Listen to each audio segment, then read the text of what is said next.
Okay, what is meant by educational board?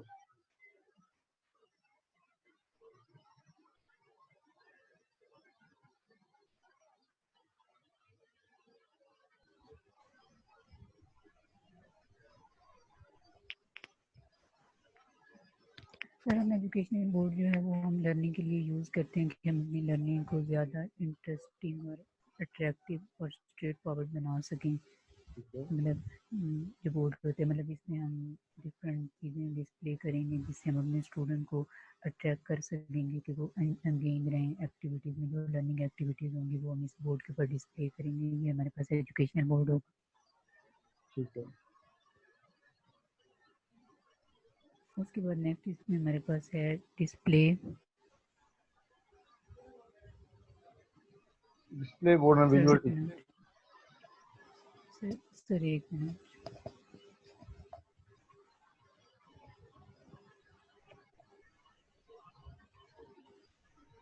मेरे पास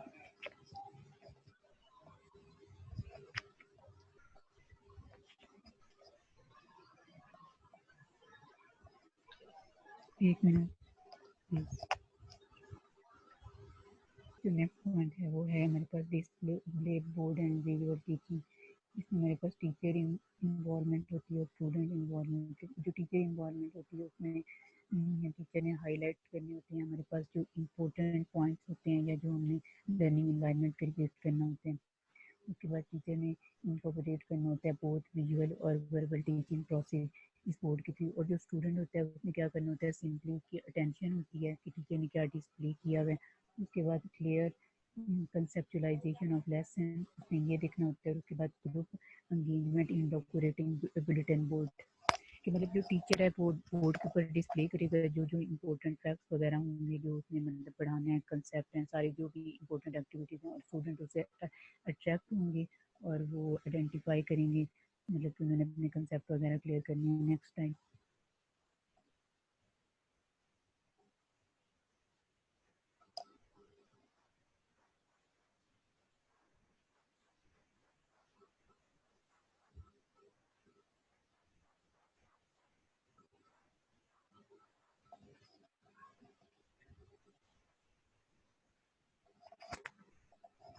sir next.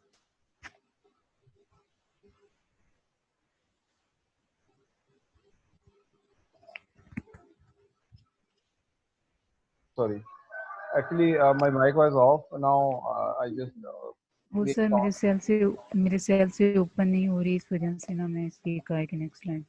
अच्छा अच्छा, ये वीक ऐसा वेट कीजिए, जैसे मैं थोड़ा प्रेस कर दूं। जो टीचर सर मैं कर क्लासरूम रही हूँ टीचर लेकिन है, जो क्लासरूम टीचर है, हिज रोल is to initiate and insight integrating the work of the student, कि आप जो स्टूडेंट्स हैं उनसे आप आइडियाज़ जो हैं वो ये लेते हैं और बच्चों को मोटिवेट करते हैं with the use of board. तो हम बोर्ड क्यों यूज़ कर रहे हैं? For the very purpose student के कंपार्ट में देखें clear ideation by the students, कि उनके जो भी कंसेप्ट हैं आइडियाज़ हैं that need to be more clear, ठीक है, और वेरी क्लियर। एंड सेकेंडली हम देखते हैं incorporating both visual and verbal teaching process. Definitely जब एक क्लास में टीचर बात कर रहे हैं तो बच्चे उसको लिसन भी कर रहे हैं और साथ में उसके जो भी इंपॉर्टेंट पॉइंट्स वो नोट कर रहे हैं ऑन द बोर्ड, या जो भी उसने उसमें डिस्प्ले किया हुआ है in terms of chart what ever, तो वो विजुअल जो उसका एस्पेक्ट है वो साथ में वो भी उसके साथ इनकॉर्पोरेट हो रहा है। और दूसरी तरफ उसका फायदा क्या बच्चों को हो रहा है, that is the clear conceptualisation of the lesson, कि जो स्टूडेंट्स हैं they have better conceptualisation of the lesson कि टीचर कहना क्या चाह रहा है और एक्चुअली जो जो कंसेप्ट्स हैं उनका एक्चुअल मीनिंग क्या है। And then highlighting the importance of creating an exciting learning environment. तो डेफिनेटली इंटरेक्टिव इन्वायरमेंट पैदा होता है, हम बच्चों से पूछते हैं, बच्चे भी बताते हैं, उन पॉइंट्स को हम बोर्ड पे लिखते हैं। समटाइम कुछ स्टेप्स हैं तो बच्चे उन स्टेप्स को नोट डाउन करवाते हैं, समटाइम कोई इक्वेशन है तो वो सॉल्व करवाते हैं, ठीक है। सो ग्रुप एंगेजमेंट इन डेकोरेटिंग बिल्डर बोर्ड, तो समटाइम हम बच्चों को एंगेज करते हैं, जैसे बिल्डर बोर्ड में सारा वर्क जो होता है बच्चों का प्रेजेंट हो रहा होता है, उनकी पोइट्री, उनके डिफरेंट वर्ड पिक्चर्स और डिफरेंट उनके ऐसे जैसे कोई भी चीज़ आप बिल्डर बोर्ड पे एंगेज कर सकते हैं। तो definitely on that part collaborative work होता है बच्चों का, तो हमें इसका फ़ायदा ये हो रहा होता है। ओके, नेक्स्ट स्लाइड क्या है जी?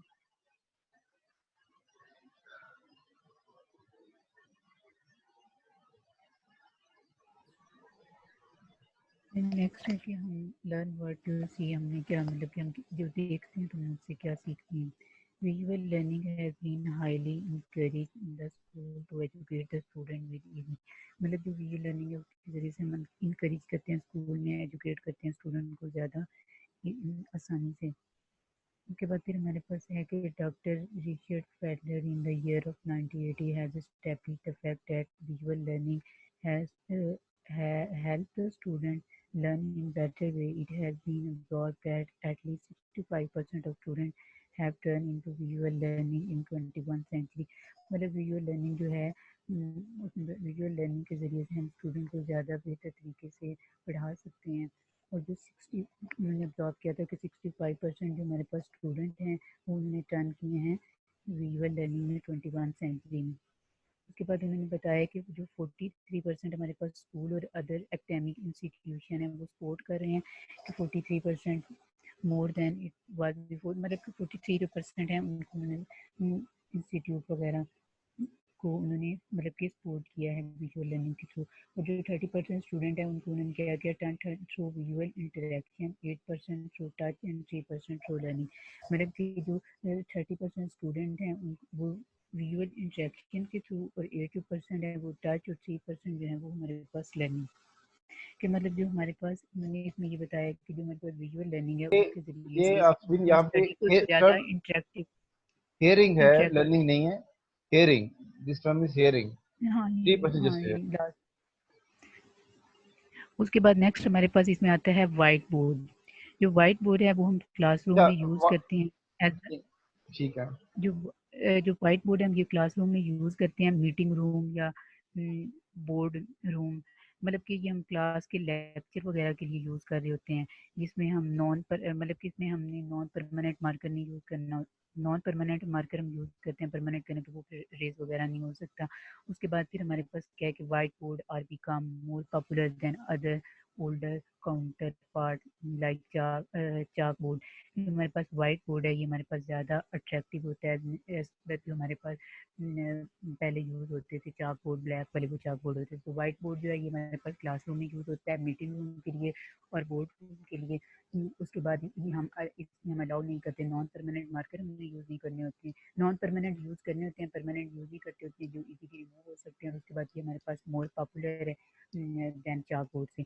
उसके बाद नेक्स्ट इसमें हमारे पास उन्होंने इसकी हिस्ट्री बताई है। हिस्ट्री में उन्होंने क्या बताया हुआ है कि जो वाइट बोर्ड है वो हमारे पास क्या है कि white board become commercially available in early 1960 but did not become widely used till 30 year later.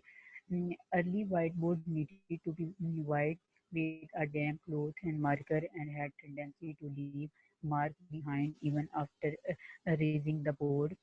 Dry razor marker for whiteboard were invented in 90। इसमें हिस्ट्री में उन्होंने फर्स्ट में उन्होंने ये बताया हुआ है कि जो हमारे पास कमर्शियली अवेलेबल हुए थे ना वो अर्ली 1960 में हुआ था but not become widely use. लेकिन हमने इसको यूज़ नहीं किया था अनटिल 30 ईयर लेटर भी हमने इसको यूज़ नहीं किया था। सबसे पहला कब बना था 1960 में, 30 ईयर लेटर भी हमने इसको यूज़ नहीं किया था। उसके बाद उन्होंने बताया है कि मतलब जो पहले मार्कर थे मतलब कि बोर्ड रेज करने के बाद भी उसके ऊपर निशान वगैरह मतलब कि रह जाते थे, लेकिन उसके बाद उन्होंने dry eraser marker white board के लिए जो इन्वेंट किया था वो 1975 में किया था। उसके बाद स्टेप क्या है कि white board start become commonly use by business in early 1990। मतलब कि जो वाइट बोर्ड का एज अ बिजनेस हम इसको मतलब कि हमारे पास स्टार्ट होना यूज हुआ था वो 1990 में हुआ था। they become more common in classroom during in 1990 due to concern over health problem in the children with dust allergy and potential for chalk dust to damage computer। मतलब इस पैराग्राफ में उन्होंने हमें ये बताया गया कि जो वाइट बोर्ड मतलब कि क्लासरूम के अंदर फर्स्ट टाइम 1990 में यूज़ हुआ था सिर्फ इस वजह से कि जो चाक था वो बच्चों की हेल्थ को अफेक्ट कर रहा था। डस्ट और एलर्जी वगैरह जब हम उसको साफ करते थे उससे डस्ट होती है, तो इसके लिए हमने उसको बचाने के लिए बच्चों को डस्ट वगैरह से हमने ये यूज़ किया। उसके बाद नेक्स्ट हमारे पास इसमें जो स्टेप है how to use white board. हम वाइट बोर्ड को यूज़ कैसे करते हैं, ये हम यूज़ करते हैं guideline for using classroom white board. First of all इसमें हमने वाइट बोर्ड के ऊपर अपना टॉपिक मेंशन करना होता है, उसके बाद हमने ऊपर डेट मेंशन करनी होती है, हमने डिफरेंट मार्कर कलर यूज़ करने हैं, उसके बाद हमने मेंशन अपना टॉपिक करना है, सब टॉपिक का नेम हमने मेंशन करना है, उसके बाद फिर हमने पोर्शन मतलब कि पार्ट्स बना देने हैं वाइट बोर्ड के ऊपर, उसके बाद हमने डिफाइन करने हैं जो उसमें इंपॉर्टेंट कंसेप्ट होंगे, उसके बाद फिर हमने नेक्स्ट स्लाइड, उसके बाद उसमें हमने इम्पोर्टेंट डायग्राम बनानी है बोर्ड के ऊपर और उसमें सारे डायग्राम के ऊपर सारे कंपोनेंट वगैरह के नेम भी लिखने हैं, उसके बाद फिर हमने क्या करना है यूज़ डस्टर टू क्लियर और रेज वाइट बोर्ड, मतलब हमने डस्टर यूज़ करना है जिसको हमने क्लियर करना है वाइट बोर्ड, उसके बाद do not talk to white board, writing should भी, हमारे पास राइटिंग होगी वो भी लीजिबल हो, मतलब कि देखने के काबिल हो, ना ज़्यादा छोटी हो ना ज़्यादा बड़ी हो कि बच्चे उसको ईजीली अंडरस्टैंड कर सकें जो पीछे बैठे हों। उसके बाद फिर हमने क्या करना है कि मतलब कि बिफोर राइजिंग कंटेंट, मतलब कि मिटाने से पहले हमने सारा कंटेंट हमने बोर्ड के ऊपर, उसके बाद फिर हमने मार्जिन को भी फॉलो करना है बोर्ड के ऊपर, उसके बाद ऑलवेज स्टार्ट राइट टॉप से हमने हमेशा लिखना स्टार्ट करना है, और कोई भी चीज़ हमने बॉटम पे नहीं लिखनी, क्योंकि अगर बॉटम पे लिखेंगे तो जो ज़्यादा पीछे बच्चे बैठे हुए होंगे उनको नज़र नहीं आएगा। Next slide. अच्छा, यहाँ पे एक चीज़ थोड़ी सी आप नोट कर लें प्लीज। सो भैया कि जब आप बोर्ड के साथ बोर्ड यूज कर रहे हैं, do not talk to the board, it means कि आप ये ना हो कि आपका जो ना सारा यस सर, टॉक जो है वो यस बोर्ड पे सर हो, ये instead of point, that board should be that talk should be with the students, ठीक है। यस एंड यहाँ पे सर पॉइंट लिखा इसमें हुआ ये, है अवॉइड। सर इस पॉइंट पे मैं कमेंट दूं, जी जी डू नॉट सर इसमें ये आएगा ना कि हमें बोर्ड की तरफ मतलब ये नहीं ना टीचर ने करना कि बोर्ड की तरफ देखा जाए और लिखता जाए और बोलता जाए, मतलब वो क्या करे कि पहले लिख ले उसके बाद बच्चों की तरफ फेस करके उनको समझाए, उनको कंसेप्ट दे के, सिर्फ उसमें बोर्ड के साथ बातें नहीं करनी। तो इंटरेक्टिव रखना है हमने, बच्चों को इंटरेक्टिव भी हाँ रखना है, उनके साथ जो आई कांटेक्ट है वो भी बहाल करना है और साथ में एक्सप्लेन भी हाँ करना है। And avoid glare on the board in the classroom, यानी ये ऐसा होता है रिफ्लेक्शन होती है लाइट की या यस रोशनी की जो बाहर से आ रही होती है रूम के बाहर से, विंडो से, तो उसकी एक ग्लेयर बन जाती है, एक झलक बन जाती है ऑन द बोर्ड, तो वो बच्चों को फिर सही तरह नजर नहीं आता बोर्ड का वो हिस्सा जहाँ पे ग्लेयर आ रही होती है। तो हमने कोशिश करनी है यस कि जो ग्लेयर है that should not be produce on the board. तो हमने ये देखना है कि अगर किसी वजह से अगर रोशनी या बल्ब लाइट या ट्यूब लाइट अगर वो पे शो हो रही है तो हमने या तो उसको चेंज कर दें या बोर्ड की पोजीशन चेंज करें, यानी हमें ये अगर वो ग्लेयर रहेगी तो बच्चों को आई से भी इश्यूज रहेंगे और सेकेंडली बच्चों को नजर भी नहीं आएगा कि आप whatever you are writing on the board. तो ये आपने यस सर। कंट्रोल करना है। जी नेक्स्ट स्लाइड है। उसमें नेक्स्ट जो पॉइंट है वो हमारे पास क्या है कि do not stand before board while, मतलब कि वही जो पॉइंट मैंने पहले भी एक्सप्लेन किए थे, हमें बोर्ड की तरफ हमने नहीं खड़े होकर मतलब कि एक्सप्लेन करना, उसके बाद हमने बोर्ड को यूज़ करना है क्वेश्चन आंसर के लिए, उसके बाद हमने मतलब जब हम लेक्चर दे रहे हो तो हमने स्टूडेंट को इन्वॉल्व करना है कि मतलब वो आके बोर्ड के ऊपर कुछ लिख के, जैसे कोई लेक्चर हो रहा है तो उनको अगर डायग्राम बनानी है तो उनको बुलाना है कि डायग्राम बनाओ, तो इस तरह स्टूडेंट इन्वॉल्व होंगे कि हमारी टीचिंग ज़्यादा मतलब कि इंटरेक्टिव होगी। उसके बाद फिर हमारे पास क्या है कि हमने फेज एंड स्टॉप असाइड, मतलब कि हमने थोड़ा थोड़ा दरमियान में मतलब लेक्चर देते हुए रुक जाना है और बच्चों की फीडबैक लेते रहना है कि मतलब कि do not erase mistake in standing, मतलब कि हमने मिस्टेक को भी रेज नहीं करना। उसके बाद हमने समराइज करना है अपना लेसन जो हमने बोर्ड के ऊपर प्रेजेंट किया है। उसके बाद हमने इंश्योर करना है कि reading the board before living the class, मतलब कि हमने क्लास छोड़ने से पहले बोर्ड जो है उसको लाजमी रेज करना है। इसमें सिर्फ ये 4 पॉइंट है कि मतलब हमने क्या है कि बोर्ड को क्वेश्चन आंसर के लिए यूज़ करना है। उसके बाद स्टूडेंट को हमने बुलाना है कि वो आके लिखें जिससे हमारे ज़्यादा इंटरेक्टिव होगी, उनको डायग्राम वगैरह के लिए समराइज हमने करना है और बोर्ड को हमने क्लास छोड़ने से पहले रेज करके जाना है। नेक्स्ट हमारे पास जो स्लाइड है वो हमारे पास एक मिनट एडवांस। ठहरिएगा, यहाँ ठहरिएगा यहाँ पे। Yes sir. Don't stand before board while explaining. तो अक्सर ऐसा होता है, बाद टीचर्स क्या करते हैं बोर्ड पे कुछ चीज़ लिखते हैं, कुछ स्टेप्स लिखते हैं, ट्रांसलेशन लिखते हैं, वर्ड मीनिंग लिखते हैं, सेंटेंस मेकिंग लिखते हैं, या कोई मैथमेटिक्स की इक्वेशन सॉल्व करते हैं, या कोई क्वेश्चन है उसे सॉल्व करते हैं मैथमेटिकल, या जो लॉज हैं आपके फिजिक्स के उसको ड्राइव करते हैं। तो एनी हाउ जब वो कर रहे होते हैं उसके बाद वो अक्सर बोर्ड के सामने खड़े हो जाते हैं। तो ऐसा करने से अवॉइड करना चाहिए, क्योंकि बच्चे बार बार बोर्ड की तरफ देख रहे होते हैं और आप उसमें हर्डल बन जाते हैं और बार बार आप बोर्ड के सामने आके खड़े हो जाते हैं। तो ट्राई कि आप you should stand aside the board, क्या थोड़ा फासले पे खड़े हो जाए rather then in front of board. यहाँ पे ये बात उन्होंने की है, ठीक है। और do not erase mistakes instantly. तो बाद वो आप टीचर क्या करते हैं, वो जानबूझ के मिस्टेक करते हैं।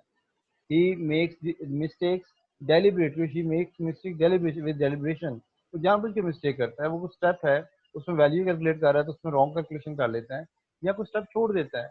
तो बच्चों को देख रहा होता है कि वो ऑब्जर्व कर रहे हैं, वो प्रॉपर यानी वहाँ पे वो अलर्ट बैठे हुए हैं कि नहीं बैठे हुए हैं, और वो जो बात की जा रही है उसे गेट कर रहे हैं प्रॉपरली कि नहीं कर रहे हैं, समझ रहे हैं नहीं समझ रहे हैं। तो उनको वो जानबूझ के वो मिस्टेक करता है, और वो फिर ये होता है कि बच्चे उसको सामने पॉइंट आउट करते हैं एक या दो कि सर आप ये स्टेप छोड़ रहे हैं या ये जो वैल्यू आप रॉन्ग कैलकुलेट कर रहे हैं, तो इसका ये नहीं ये होना चाहिए। तो आप इस फौरन आपसे मिटा दें, बल्कि आप एक दो तीन चार मजीद बच्चों से पूछें जो स्लो लर्नर्स हो आपकी क्लास में कि ये मिस्टेक क्यों है, आप इसकी क्या अंडरस्टैंडिंग आई है और आपने इसको क्यों नहीं आइडेंटिफाई किया। ठीक है, तो थोड़ा सा बच्चों में अलर्टनेस आ जाती है और उस मिस्टेक से सबका फायदा हो जाता है। यहाँ पे ये बात बताई जा रही है। ओके। यस, इसमें नेक्स्ट हमारे पास जो स्लाइड है वो हमारे पास है advantage of using white board. White board के हमारे पास क्या एडवांटेज है यूज़ करने।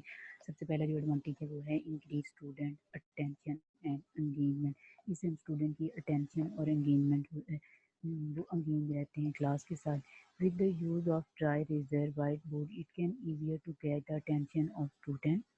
Teacher can simply post lecture note, photo and illustration on whiteboard to support fact, argument, point or statement. In addition, it is easy to write unfamiliar terminology on dry erase board which student can copy. Such tool will also encourage learning among elementary learners, especially third, fourth, fifth grade students. They will always be excited using dry eraser whiteboard in classroom activity. मतलब इस point में उन्होंने हमें ये बताया गया है कि जो वाइट बोर्ड के सबसे पहले एडवांटेज क्या है कि हमें स्टूडेंट की अटेंशन जो है उसको हमने इंक्रीज करना है, जिसके लिए हमने क्या करना है कि ड्राई इरेज़र जो है वो हमें यूज़ करना है स्टूडेंट से अटेंशन में। स्टूडेंट की टीचर ने सिंपली क्या करना है कि जो उसके पोस्ट लेक्चर वगैरह हैं नोट फोटोज में वो क्या करनी है कि वाइट बोर्ड के ऊपर मतलब कि स्पोर्ट फैक्ट को स्पोर्ट करें, फैक्ट वगैरह को, स्टेटमेंट आर्गूमेंट वगैरह को।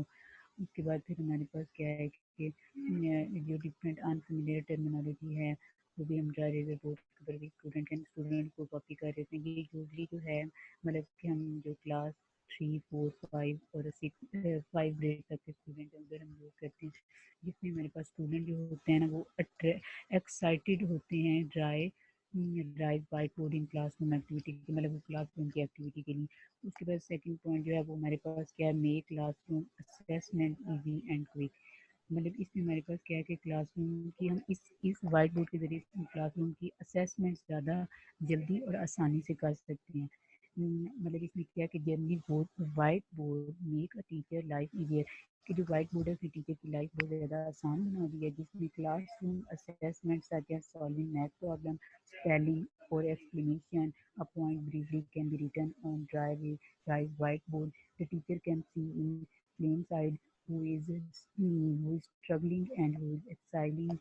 Thus, follow-up teaching will happen more instantly than getting student write on their paper. मतलब इसमें उन्होंने हमें मेन इसका जो कंसेप्ट है वो सिर्फ ये है कि जो जो मतलब कि हम क्लासरूम जो वाइट बोर्ड है हम उसको यूज़ करते हैं क्लासरूम की असेसमेंट ज़्यादा आसानी से। मतलब कि टीचर जो है वो अगर कोई भी मैथ का प्रॉब्लम वगैरह है वो उसके ऊपर सॉल्व करेगा, स्पेलिंग लिखेगा, डिफरेंट पॉइंट हैं वाइट बोर्ड के ऊपर लिखेगा। मतलब कि टीचर जो है जिससे मतलब कि उसको फ़ौरन फीडबैक मिल जाएगा, वो कुछ भी लिखेगा उसके बाद वो स्टूडेंट से पूछेगा कि वो हमारे पास हेल्प कर रही है असेसमेंट में। अच्छा क्लास, ये बताएं कि फॉर्मेटिव असेसमेंट और समेटिव असेसमेंट में क्या डिफरेंस है।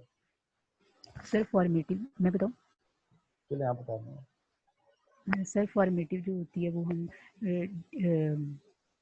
फॉर्मेटिव ड्यूरिंग मतलब कि जब हम पढ़ा रहे होते हैं, जैसे अब ये हमारा सेमेस्टर चल रहा है, जो हमारी असाइनमेंट होंगी, प्रेजेंटेशन वगैरह होंगी, ये हमारे पास फॉर्मेटिव होगा। और जो हमारे पास समेटिव होती है वो हमारे पास फाइनल टर्म होगी, मतलब पूरे मतलब कि उसमें पूरे साल का रिकॉर्ड, जैसे मतलब ये तो सेमेस्टर सिस्टम है, वो पूरे साल के बाद हमारे पास जो रिजल्ट आता है वो होता है। जो फॉर्मेटिव होता है ड्यूरिंग सेमेस्टर के, जो हमारे पास प्रोग्रेस हो रही है, टीचर चेक कर रहे होते हैं, प्रेजेंटेशन होती है, असाइनमेंट होती है। जी देखिए, क्लासरूम के अंदर जो फॉर्मेटिव असेसमेंट का सबसे बेहतरीन टूल है वो आपका वाइट बोर्ड है, क्योंकि आप डेली बेस पे लेक्चरिंग कर रहे हैं, डेली बेस पे बच्चों से क्वेश्चन आंसरिंग कर रहे हैं, और डेली बेस पे आप बच्चों से फीडबैक ले रहे हैं, और डेली बेस पे आप उनकी लर्निंग को असेस कर रहे होते हैं। What extent students are getting ideas और कंसेप्ट क्लियरली, और what is the effect of teaching, ये आप सारा अंदाजा आप with the help of white board आप ले रहे होते हैं। ठीक है, आप एक क्वेश्चन अगर सॉल्व कर रहे हैं मैथमेटिक का, तो उसी से रिलेटेड दूसरा क्वेश्चन आप अगले दिन दोबारा से सॉल्व करवा सकते हैं। उससे सेस हो जाता है कि लास्ट टाइम जो क्वेश्चन मैंने सॉल्व किया था, क्या बच्चे इस काबिल हो गए कि उससे रिलेटेड कोई भी क्वेश्चन सॉल्व कर सकते हैं कि नहीं करते हैं। ऐसे जो वर्ड मीनिंग है, सेंटेंस मेकिंग है, ट्रांसलेशन हैं, लेटर राइटिंग है, या जो भी है, उसको आप बोर्ड की मदद से बार बार उसके स्टेप्स के बारे में, उसके कंपोनेंट्स के बारे में आप बच्चों से स्मॉल क्वेश्चन के फॉर्म में पूछ सकते हैं। तो it's a greatest tool for formative assessment on daily basis in the classroom and quite helpful for teacher to assess the learning of the students. Okay, thank you. Next क्या है जी? allow for so next इसमें third हमारे पास advantage है वो है कि allow for instant alternative और unplanned activity, मतलब कि वाइट बोर्ड जो है ये हमारे पास अल्टरनेटिव और जो अनप्लान मतलब अनप्लान एक्टिविटीज के लिए भी हम इसको यूज़ करते हैं। मतलब जो टीचर है वो मतलब कि कोई भी डायग्राम वगैरह बना के, मतलब कि अनप्लान है ना, प्लान नहीं किए हुआ उसमें, when teacher are interact with other tasks on unexpected visitor or emergency meeting, they can easily write unplanned activity instruction on whiteboard. This will allow students to still keep learning and interacting with one another while teacher deal with interruption movement. मतलब इसमें concept main क्या है कि अगर teacher जो है उसको कोई भी इमरजेंसी आ जाती है या कोई भी मीटिंग आ जाती है, उसको उधर जाना पड़ेगा, तो वो एक अनप्लान एक्टिविटी बोर्ड के ऊपर लिख देगा। जो स्टूडेंट हैं वो वाला काम करेंगे, एक्टिविटी जो उनको देख जाएंगे, और टीचर जो है वो अपनी जो कोई इंटरेक्शन वगैरह जो प्रॉब्लम आया है वो उसको डील कर सकेगा। उसके बाद नेक्स्ट पे हमारे पास क्या है कि mistake can erase quickly and easily. मतलब कि जो वाइट बोर्ड है वो हमारे पास क्या है कि dry erase quick white board are preferred by teacher because they can install right mistake, saving them time writing and allow more time teaching. For struggling students, making a mistake will not be much of an embarrassment because they can easily correct such mistakes. मतलब teacher जो है वो क्या करेगा कि जो mistake हैं उनको वो ज़्यादा मतलब कि रेज करेगा क्विकली, मिस्टेक को हम इससे क्विकली रेज कर सकते हैं। इसमें मतलब कि जो टीचर है वो अगर मतलब कि खुद ही गलत लफ्ज़ लिख के बच्चों को इंटरेक्ट करेगा, उनको फिर बोर्ड पर बुला के उनसे वो मतलब कि ठीक करवाएगा, करेक्ट करवाएगा मिस्टेक, ये हमारे पास इस तरह हेल्प होती है। उसके बाद हमारे पास क्या है, लेस मैस एंड कन्वीनियंट। मतलब dry erase board enable clear and smooth writing without the mess of chalk dust that come with writing in chalk board. मतलब कि ये हमारे पास ज़्यादा अच्छा है चाक बोर्ड से, क्योंकि इससे डस्ट वगैरह नहीं होती। It's also offer the convenience of mobility when you need to move board from one place to another. Since most whiteboards come with wheels which can also be locked to keep the board steady during lecture और presentation। मतलब क्या है कि जो हमारे पास white board है हम इजीली इसको मूव भी कर सकते हैं।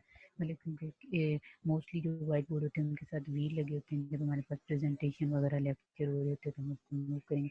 मतलब कि ये हमारे पास वाइट जो हमारे पास चाक बोर्ड है उससे ज़्यादा अच्छा है, क्योंकि उसमें डस्ट वगैरह होगी तो इसमें डस्ट नहीं होती, जिसकी वजह से हम इसमें ज़्यादा अच्छे तरीके से स्मूथली लिख सकते हैं। नेक्स्ट हमारे पास है बुलेटिन बोर्ड। एक मिनट ठहरिए, सुबह यहाँ ठहरिएगा। तो बेटा क्लासरूम में देयर आर सर्टेन सिचुएशंस के आप लोगों को अचानक मीटिंग में जाना पड़ता है।